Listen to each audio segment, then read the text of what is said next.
সেদিন একা একা যেতে হবে হরি মালা সেদিন একা একা যেতে হবে সাথী কেউ হবে না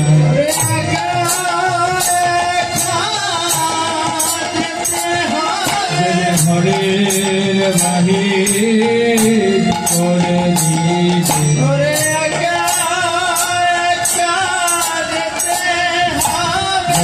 তুলসী মালায় করে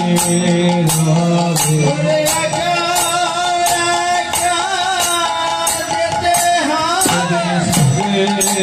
সাথী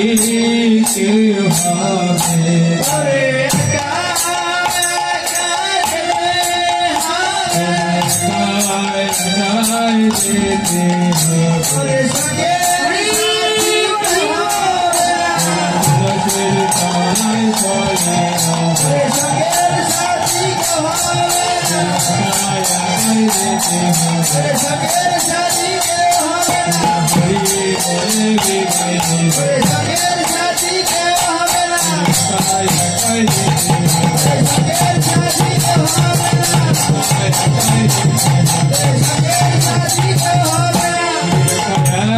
যেতে হবে সঙ্গের সাথী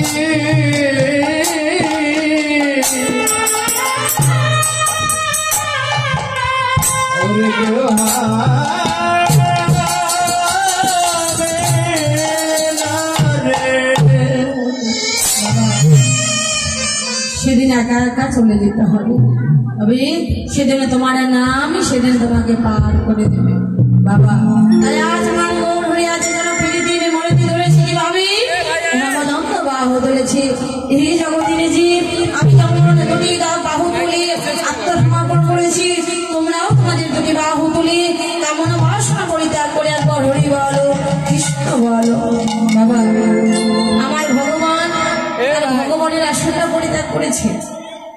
আমার ভগবান এই জীবকে দেখিয়ে দিলেন হেজ কলির কামন্ধ জীব তোমরাও তোমাদের বিষয় বাসনা পরিত্যাগ করে আমার চরণে আত্মসমর্পণ করো আর আত্মসমর্পণ যখনই করবে তখনই তোমরা আমাকে পেয়ে যাবে বাবা। এই যাবতীয় আমরা বাসা ভালো করি মাটির বাড়ি যদি থাকে পাকা বাড়ি করি কত সুন্দর সুন্দর বাড়ি করি বাবা।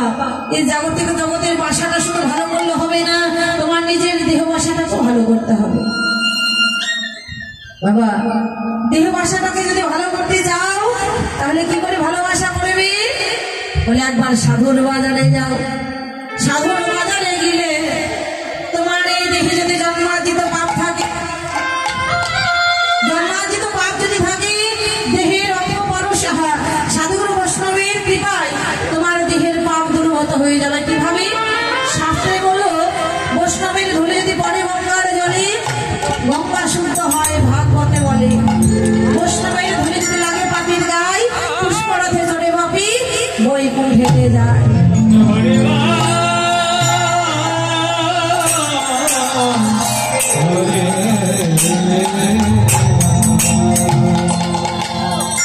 সাধু সঙ্গ করতে হয় ভক্ত সঙ্গ করতে হয়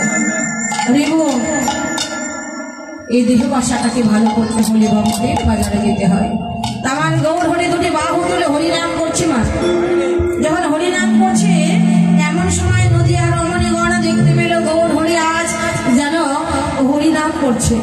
এক রমণী আরেক রমণীকে ডেকে ডেকে বলছে আয় আয় তোরা একবার দেখে যা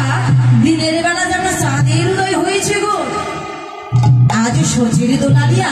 কিভাবে হরিনাম করছি দুটি বাহু তুলে হরিনাম করছে সকল ভক্তদের